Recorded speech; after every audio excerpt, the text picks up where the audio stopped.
Hey guys, in today's video, I'm going to show you how to use HubSpot sequences. Click Sales in the left sidebar to expand the menu. The Sales section opens to reveal several options including leads, deals, revenue, and sequences. Click Revenue, then click Sales to expand both sections. Click Sequences from the Sales menu to open the Sequences page. The main Sequences page loads, showing any sequences you've already created. Close the Breeze Assistant tip by clicking the X button. Click the Create Sequence button to open the sequence editor. A new untitled sequence opens with a blank canvas where you can add your steps.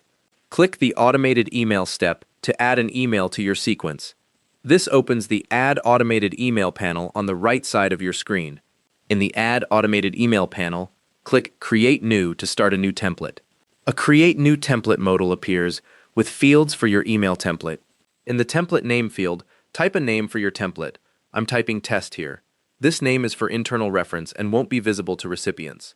In the subject field, type your email subject line. I'm typing test as the subject. Click the Save Template button to save your email template and return to the sequence editor. Your new template is now added as the first step in your sequence. Click the Automate tab to access automation settings for your sequence.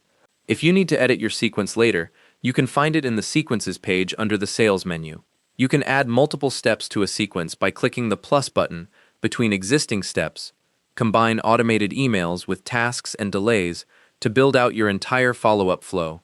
To enroll contacts into your sequence, click the Enroll Contacts button at the top of the sequence editor and select contacts from your HubSpot database. And that's how to use HubSpot sequences. Thanks for watching. Hope this helped.